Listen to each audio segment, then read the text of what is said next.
First of all thanks for being here in my YouTube channel. तो आज के class में देखते हैं विदाउट यूजिंग कैलकुलेटर आप ट्रिग्नोमेट्रिक फंक्शन के रिजल्ट कैसे फाइंड करते हैं। इस पर्टिकुलर वीडियो के लिए आपको प्रीवियस वीडियो देखना जरूरी है। इस टॉपिक के लिए आपका बेसिक है trigonometric ratios, trigonometric table and जो भी sum and difference identities of sine and tan. तो ये जैसे फर्स्ट क्वेश्चन अपना find the value of cos 105 degree without using calculator. तो मुझे आपको स्टैंडर्ड एंगल के बारे में सोचना पड़ेगा। जब भी आप ऐसे कोई एंगल की वैल्यू फाइंड करने जाते हो तो आपको स्टैंडर्ड एंगल कौन से, तो मैंने स्टैंडर्ड एंगल आपके सामने रखे 0 degree, 30 degree, 45 degree, 60 degree, 90 degree. 90 degree के आगे जाते हो तो 180 डिग्री। साथ में आपको रेडियन वाला भी उनका कन्वर्जन पता होना चाहिए। जैसे 30 डिग्री को पाई बाय 3 बोल सकते हो, 45 डिग्री है पाई बाय 4, 60 डिग्री है pi by 3 and 90 degree is pi by 2। ये कन्वर्जन भी आप प्रीवियस वीडियो में देख चुके हो। तो cos 105 डिग्री के लिए आपको दो स्टैंडर्ड एंगल के बारे में सोचना पड़ेगा। तो मैं इसे लिखते समय ऐसा लिख सकता हूं cos 60 degree plus 45 degree, cos 60 degree plus 45 degree. और इसके बाद cos a प्लस b का फॉर्मूला आपके पास है cos a प्लस b। ये फॉर्मूले के हिसाब से इसे एक्सपांड करना cos a cos b, अगर प्लस साइन है तो minus sin a is first angle 60 degree and sin b second angle 45 degree। Always standard angle के बारे में आपको सोचना है। 105 के रिजल्ट मुझे कौन देने वाला था 60 डिग्री प्लस 45 डिग्री। आप 90 डिग्री प्लस 15 डिग्री करोगे तो 50 डिग्री आपका स्टैंडर्ड रिजल्ट नहीं है। आप ऐसे को 180 माइनस 75 डिग्री करोगे तो अगेन 75 डिग्री आपका स्टैंडर्ड रिजल्ट नहीं है। तो 105 डिग्री को मैंने स्टूडेंट कैसे किया 60 डिग्री प्लस 45 डिग्री। अब मुझे रिजल्ट चाहिए cos 60 डिग्री का। ऑलरेडी टेबल आपके लिए बनाया मैंने, इससे आप इजीली फाइंड कर सकते हो। cos 60 डिग्री है 1/2 into cos 45 degree 1/√2 minus sin 60 degree √3/2 into sin 45 degree 1/√2। अब दोनों टर्म में दोनों का डिनोमिनेटर सेम है तो डिनोमिनेटर में बनेगा आपका 2√2 और न्यूमरेटर होगा आपका 1 माइनस √3। तो ये आपका required result of cos 105 degree. Standard angle के हिसाब से इसको डिस्ट्रीब्यूट किया। cos 105 डिग्री को आपने कैसे किया 60 डिग्री प्लस 45 डिग्री। अब नेक्स्ट क्वेश्चन देखते हैं tan 45 डिग्री।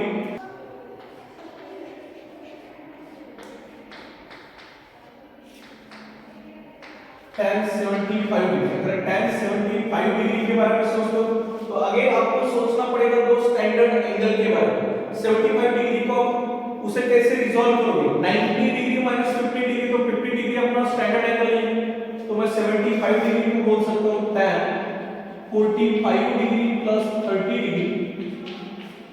और फिर मेरे पास फॉर्मूला है tan a प्लस b वाला फॉर्मूला। उस फॉर्मूले के हिसाब से tan a 45 degree plus tan b 30 degree upon 1 minus tan a and tan 45 degree into tan 30 degree. Again ये रिजल्ट आपके पास है। आपको पता है tan थीटा किसका था, आप ट्रिग्नोमेट्रिक रेशियो पढ़ चुके हो। तो tan थीटा मींस होता है sin theta upon cos theta. tan theta means sin theta upon cos theta. और sin और cos के लिए आपने वैल्यू याद की है। जैसे मुझे tan 45 डिग्री की रिक्वायरमेंट है तो tan 45 डिग्री में sin 45 अपॉन cos 45। तो sin 45 का 1/√2 है और cos 45 डिग्री अगेन 1/√2 है। तो tan 45 डिग्री का रिजल्ट कितना होगा 1। वैसे तो आपको ये एंगल याद करने पड़ेंगे तो फिलहाल आप यहां पे कर क्लियर कर सकते हो 45 डिग्री। तो sin 45 degree 1/√2 cos 45 degree again 1/√2। इन दोनों को एक दूसरे को डिवाइड करते हो तो रिजल्ट आ रहा है 1। तो tan 45 डिग्री में कितना होगा प्लस tan 30 डिग्री। अब ये 30 डिग्री कैसे निकालोगे sin 30 डिग्री का रिजल्ट कितना है 1/2 और cos 30 डिग्री का रिजल्ट है 3/2। इन दोनों का रेशियो है तो 2 कैंसिल होगा और इसका रिजल्ट देगा आपको 1/√3 upon 1 minus tan 45 degree 1 into tan 30 degree, फिर से वही sin 30 degree upon cos 30 degree, तो रिजल्ट है 1/√3। इसे सिंपलीफाई करते सब √3 एलसीएम ले लो, तो √3 into 1 एंड सेकंड टर्म के आपको में √3, इस फर्स्ट टर्म के आपको में √3 लाने के ऊपर √3 से मल्टीप्लाई करोगे तो √3 plus 1 divided by √3 whole divided by, यहां पर 1/√3 आगे √3 से मल्टीप्लाई करोगे तो √3 minus 1 divided by √3, ये √3 कैंसिल होगा। मैंने कुछ भी नहीं किया, एलसीएम एडजस्ट किया, सेकंड टर्म के डिनोमिनेटर में √3 था, फर्स्ट टर्म के भी डिनोमिनेटर में √3 लाने के लिए √3 से मल्टीप्लाई और डिवाइड किया, सेम चीज डिनोमिनेटर में सेकंड टर्म के डिनोमिनेटर में √3 था, फर्स्ट टर्म के डिनोमिनेटर में √3 लाने के लिए √3 से मल्टीप्लाई और डिवाइड किया, या क्रॉस मल्टीप्लाई भी बोल सकते हो, दोनों का डिनोमिनेटर कैंसिल हुआ √3 तो आंसर बनेगा आपका √3 plus 1 अपॉन √3 minus 1। ये था tan 75 डिग्री के लिए रिजल्ट। tan 75 डिग्री को रिजॉल्व कैसे किया, 45 डिग्री प्लस 30 डिग्री, यानी स्टैंडर्ड रिजल्ट के बारे में आपको इसको रिजॉल्व करना है। नेक्स्ट sin 210 डिग्री,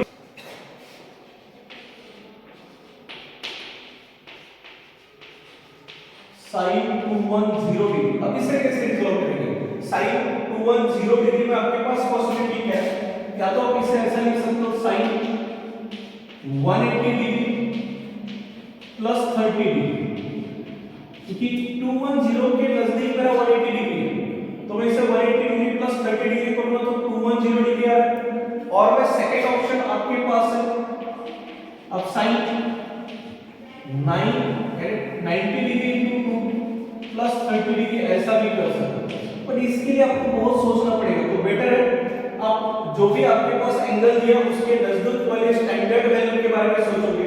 तो 210 के लिए इसके नजदीक था 180 डिग्री, तो 180 डिग्री में 30 डिग्री ऐड करके आपको मिला 210 डिग्री, और इस 180 डिग्री प्लस 30 डिग्री को मैं लिखते समय ऐसे लिख सकता हूं sin 180 डिग्री इज पाई और प्लस थीटा कितना अपना 30 डिग्री, यानी ये क्वाड्रेंट सिस्टम में आप फॉर्मूले पढ़ चुके हो, sin पाई प्लस थीटा का फॉर्मूला, ये तो बेसिक फॉर्मूला आपके पास है ही, sin a plus b वाला फॉर्मूला, तो sin a plus b वाला फॉर्मूला, ये फॉर्मूले के हिसाब से भी आप उसे सॉल्व कर सकते हो।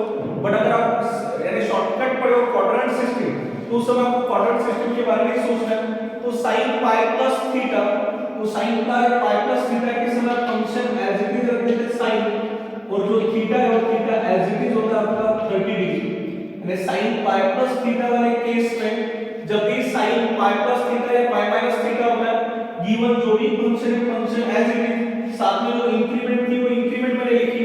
अब आपको सोचना है कि पर्टिकुलर रिजल्ट कौन से क्वाड्रेंट में है, यानी पाई प्लस 30 का रिजल्ट कौन से क्वाड्रेंट में आता है। तो आपको पता है क्वाड्रेंट सिस्टम के हिसाब से ये पाई होता है, यानी second quadrant up to 180 degree, उसमें थोड़ा बहुत ऐड करें, यानी कौन से क्वाड्रेंट में शिफ्ट हो रहा है, थर्ड क्वाड्रेंट, यानी पाई प्लस थीटा का जो रिजल्ट है ये रिजल्ट आपके थर्ड क्वाड्रेंट में शिफ्ट हो रहा है। थर्ड क्वाड्रेंट में पॉजिटिव होता है tan और cot, थर्ड क्वाड्रेंट में sin नेगेटिव होता है, तो सामने आप माइनस साइन असाइन करोगे। अब sin 30 डिग्री के लिए आपके पास रिजल्ट है, sin 30 डिग्री होता है 1/2, तो sin 210 degree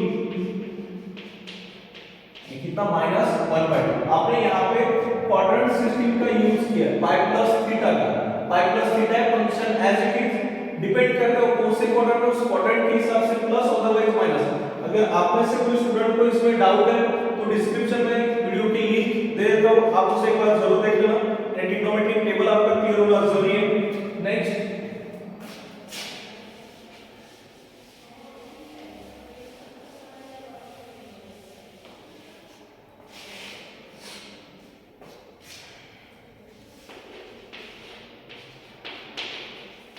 sin -330 degree, -330 degree. अब ये दो चीजें आपको रखना है, sin माइनस थीटा का रिजल्ट होता है, sin का एंगल अगर माइनस था तो sin माइनस थीटा होता है, ये माइनस साइन बाहर आता है, माइनस sin थीटा।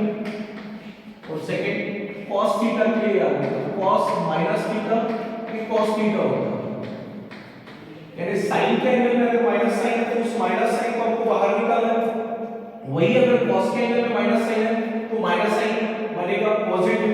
फिलहाल मुझे sin -330 डिग्री माइनस थीटा का फॉर्मूला मेरे पास है, माइनस साइन ये बाहर आता है, तो यहाँ से माइनस साइन बाहर आ जाएगा, तो माइनस साइन 330 डिग्री। अब इसे कैसे सोचेंगे? 330 डिग्री के आसपास स्टैंडर्ड वैल्यू कौन सी है? आपको पता है 360 डिग्री या 270 डिग्री। अब 330 डिग्री को आप 270 डिग्री प्लस 60 डिग्री करते हैं, पॉसिबिलिटी है साइन 270 डिग्री प्लस 30 डिग्री, ये फर्स्ट पॉसिबिलिटी है। अदरवाइज आप इसी को और में लिख सकते हो sine 360 degree minus 30 degree, 360 degree minus 30 degree. दोनों में से कोई भी एक चीज का यूज करते हो तो आपका आंसर सही रहने वाला है, सही रहने वाला है। तो 270 डिग्री को आपको 3 पाई बाय 2 लिखना पड़ेगा, और इससे बेटर है आप 360 डिग्री का यूज करोगे तो मुझे क्वाड्रेंट सिस्टम यूज करते समय दिक्कत नहीं होगी।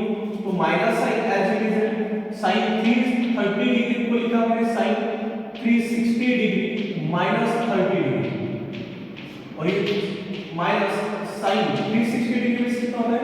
पाई में होता है 180 डिग्री, तो 360 डिग्री में 2 पाई के मल्टीपल में पाई में 180 डिग्री, तो 360 के लिए 180 डिग्री इनटू 2 डिग्री, यानी इन शॉर्ट 360 डिग्री को आप कितना लिख सकते हो? 2 पाई और माइनस 30 डिग्री। तो अगेन मेरे क्वाड्रेंट सिस्टम के हिसाब से minus sine as it is है, और sine 2 pi minus theta, 2 pi minus theta या 3 पाई माइनस थीटा, रिजल्ट आगे वही जो फंक्शन है function as it is, sine था तो साइन, डिक्रीमेंट आपका 30 डिग्री तो 30 डिग्री। अब आपको सोचना है कि कौन से क्वाड्रेंट में, तो ये 2 पाई 360 डिग्री होगा, तो ये होता है आपका 2 पाई, यानी फोर्थ क्वाड्रेंट में। अगर फोर्थ क्वाड्रेंट कंप्लीट करते तो आप 360 डिग्री कंप्लीट करते हो, बट यहाँ पे 2 पाई से थोड़ा माइनस कर रहे हो, यानी रिजल्ट कौन से क्वाड्रेंट में फॉलो हो रहा है? फोर्थ क्वाड्रेंट, और फोर्थ क्वाड्रेंट में आपका cos और sec ये दो ही पॉजिटिव होते हैं, तो यहाँ पे साइन नेगेटिव है, तो फॉर्मेट के हिसाब से पहले से माइनस साइन था, फिर से एक बार माइनस साइन, तो माइनस माइनस प्लस, और साइन 30 डिग्री, और साइन 30 डिग्री होता है 1/2। ये चीज समझना जरूरी था। 360 डिग्री रेडियन कन्वर्जन क्या होता है? 2 पाई, क्योंकि पाई में 180 डिग्री, उसके मल्टीपल में चलो 180 डिग्री इनटू 2 360 डिग्री, तो 360 डिग्री को आपने 2 पाई, ये 2 पाई में फोर्थ क्वाड्रेंट के एंडिंग तक पहुंचो, उसमें से थोड़ा माइनस करोगे, सब फोर्थ क्वाड्रेंट में कॉल करो, और फोर्थ क्वाड्रेंट में आपका साइन होता है नेगेटिव, इसलिए माइनस साइन, और पहले से जो माइनस साइन था तो माइनस माइनस प्लस, तो साइन 30 डिग्री, और साइन 30 डिग्री का result 1/2।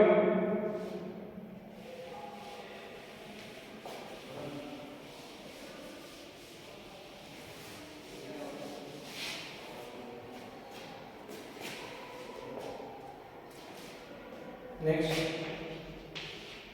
cos 570 degree, cos 570 degree, cos 570 degree, again 180 के मल्टीपल में चलना है, 570 डिग्री कन्वर्जन क्या है? पाई मींस होता है 180 डिग्री, 2 पाई मींस ट्वाइस होगा 360 डिग्री, 3 पाई मींस होगा 540 डिग्री, यानी पाई का 180 डिग्री, 2 पाई मींस 360 डिग्री, 3 पाई मींस 3 into 180 डिग्री, यानी 540 डिग्री। फिलहाल जो मेरे पास है, अब आपका क्लियर होगा कि 570 डिग्री को मैं लिखते समय कैसे लिख सकता हूँ? स्टैंडर्ड वैल्यू है 540, तो cos 540 डिग्री प्लस 30 डिग्री, ये फर्स्ट कन्वर्जन। अदरवाइज अगर आप 9 के मल्टीपल में चलते हो तो cos 6 into 90 degree plus 30 degree, ये भी आपके पास ऑप्शन है, क्योंकि 6 into 90 डिग्री यानी 540 डिग्री और प्लस 30 डिग्री, तो ये सोचकर आपको कंफ्यूज हो सकता है, बट ये इजी है कि पाई के मल्टीपल में आप चलोगे आपके लिए और इजी होगा। पाई 180 डिग्री, उसके ट्वाइस करोगे तो 360, फिर से एक बार मल्टीप्लाई करोगे तो 540, इसके मल्टीपल में चलोगे 2 पाई में 360 डिग्री, तो 4 पाई में होगा 720 डिग्री। ये कैलकुलेशन आपको यूज करना है। तो मैं फर्स्ट 540 के लिए यानी 570 डिग्री के लिए 540 डिग्री प्लस 30 डिग्री, और 540 डिग्री में कितना हो रहा है? 3 पाई का रिजल्ट, तो 3 पाई प्लस 30 डिग्री, तो 3 पाई इज कंप्लीट। आपके कितने रिवॉल्यूशन हो रहे हैं? तो cos पाई प्लस थीटा वाले केस में से देखते हैं, तो cos पाई प्लस थीटा, तो cos पाई प्लस थीटा है, फंक्शन एज इट इज रहेगा cos cos 30 डिग्री, cos पाई प्लस थीटा, cos 2 पाई प्लस थीटा, cos 3 पाई प्लस थीटा। फंक्शन आपका एज इट इज होता है, तो फंक्शन एज इट इज होगा, cos इंक्रीमेंट था 30 degree तो 30 डिग्री, और यहाँ पे 540 डिग्री कितने रिवॉल्यूशन हो रहे हैं, अगेन क्वाड्रेटिक सिस्टम से समझना, एक कंप्लीट रिवॉल्यूशन इज 360 डिग्री, और 360 डिग्री के बाद फिर से उसमें 180 डिग्री ऐड करते हो तो कितना हो रहा है आपका 180 डिग्री ऐड करने के बाद 3 पाई का रिजल्ट हुआ, ये पाई डिग्री है, 2 पाई तक यहां तक पहुंचा हो, और 2 पाई में फिर से पाई ऐड करोगे तो 3 पाई, और 3 पाई में होगा आपका 540 डिग्री, यानी आपने फर्स्ट सेकंड क्वाड्रेंट क्रॉस किया।